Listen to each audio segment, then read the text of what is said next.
Laura Perez had 2 releases for Fantagraphics already in her career that were translated into English, and that was Ocultos and Totem.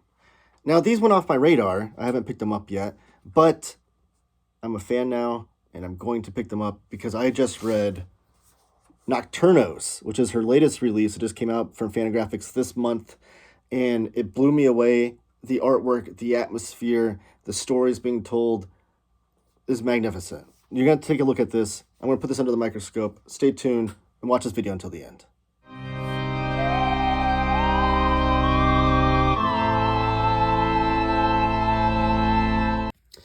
And we're back. My name is Taylor. This is Taylor Talks Comics. Thank you for joining me on my 31 days of horror comics. Every day of October so far, I've released a different video on a different horror comic or horror comic related topic.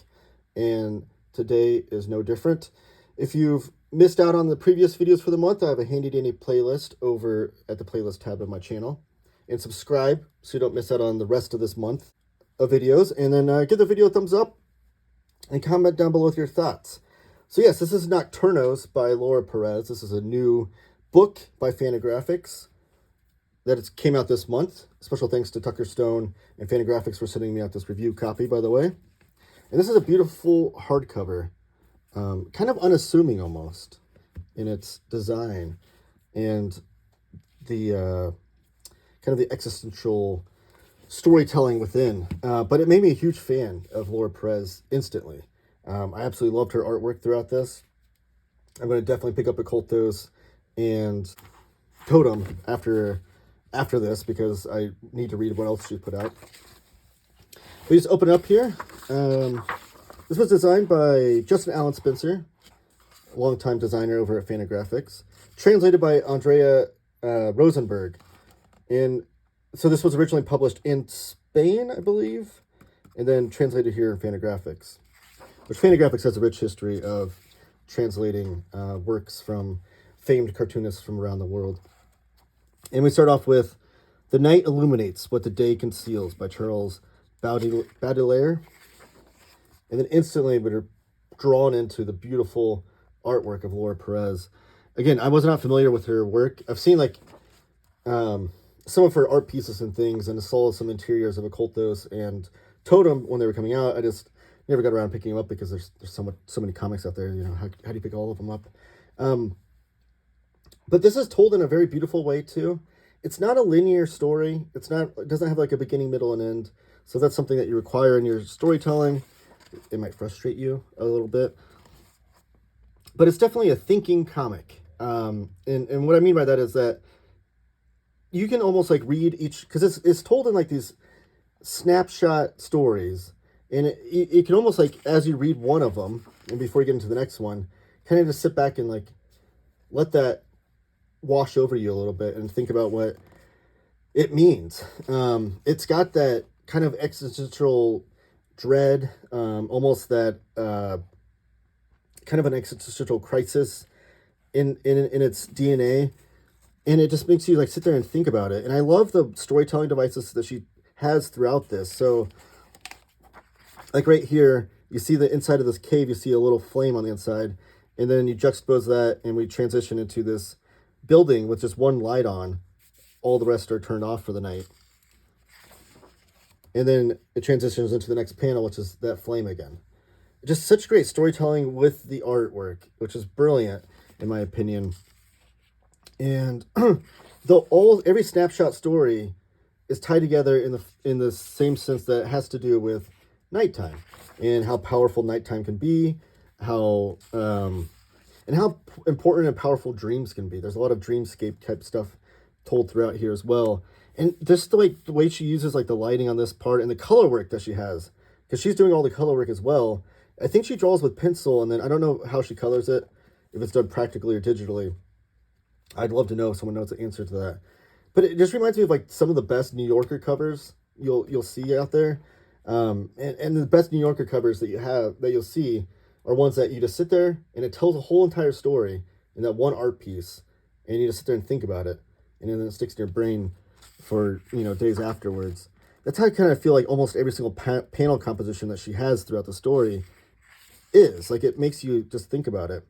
And then again, the storytelling of this like widescreen panel with this guy sitting on the park bench, seemingly waiting for like a bus, and then there's like this lighthouse, and like the different directional devices of the lighting throughout here.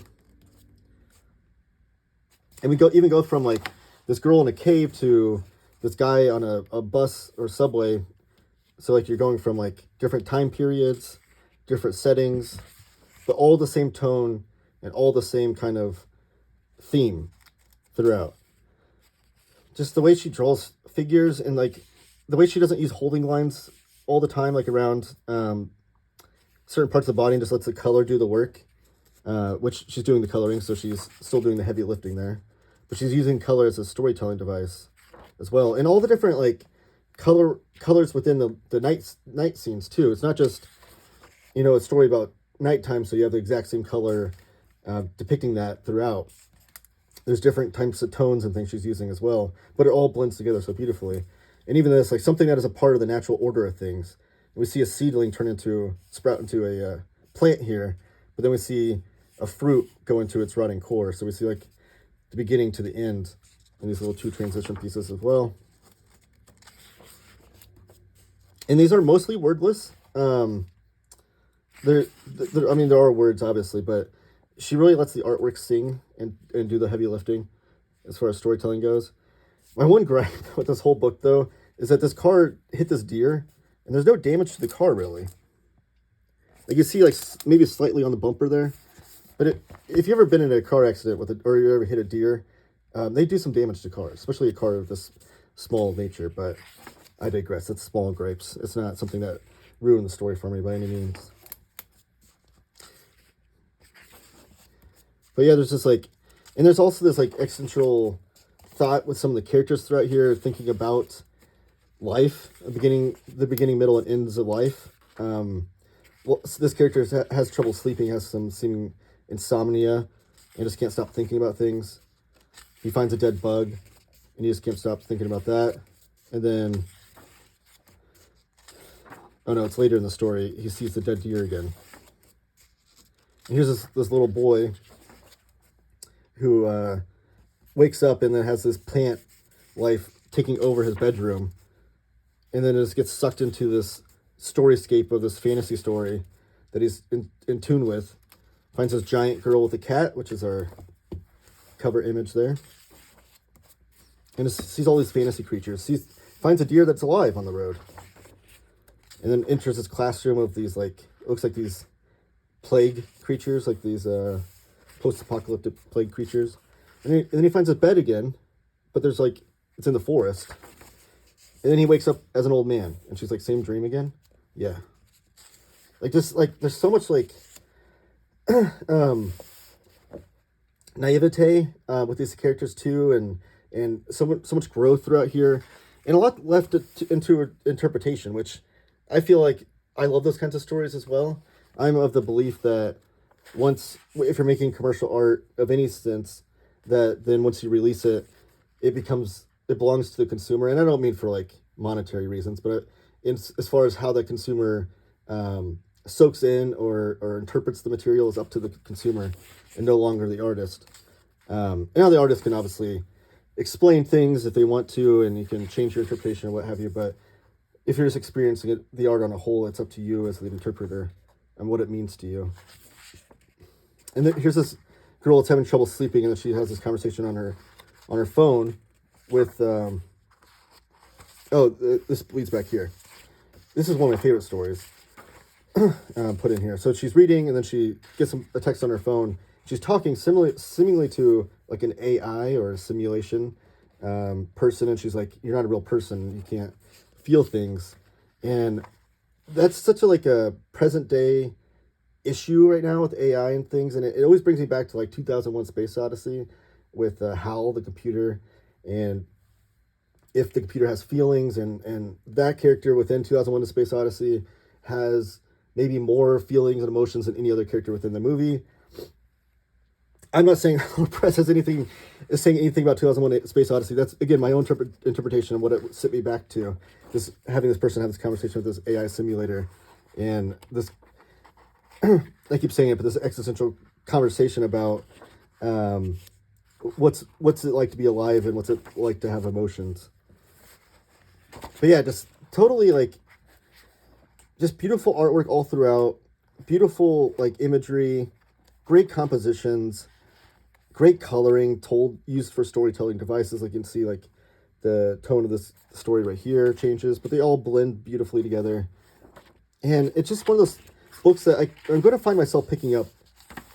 Here's him finding the deer inside his house. I'm going to find myself picking this book up like repeatedly, and I'm probably going to pull something new and different from it every single time I do. But if this looks like artwork that you would enjoy, then I definitely pick it up. The reason why I feel like it fits into, there's Laura Perez herself, and then a little bit about the translator, and then the back is just the 2 other books that she did. But if you're wondering, like, what's this have to do with like Halloween or haunting or horror, I have a very broad definition of what horror can be. That's the whole point of my 31 Days of Horror comics, is that I want to show the vast way and the broadness of the genre and what it can mean. But I feel like there's so many like dreams and nightmares and insomnia and existential dread or thinking about your life. All of those themes I feel like is a brand of horror, and it's told throughout this as well. And just like the tones of nighttime and things. That's my opinion. I think some people have more narrow terms on what they think horror is. They think it has to be gore, or some people think it has to be like something, jump scares, make you scared. I think it could be a lot of things. But yeah, this is Nocturnos. It's really, really great book. It's probably going to stick with me for a long time. I'm going to keep thinking about this. Beautifully done by Laura Perez, and published by Fantagraphics. Thank you guys for watching. Please give the video a thumbs up. Comment down below with your thoughts on Nocturnos. If you've read the other 2 Laura Perez works, how this would compare to it. And subscribe if you haven't already. We're closing in on the ending of 31 Days of Horror Comics, and I want you to join the ride for me. Hop on now. It's never too late to get on the bandwagon, and keep talking comics.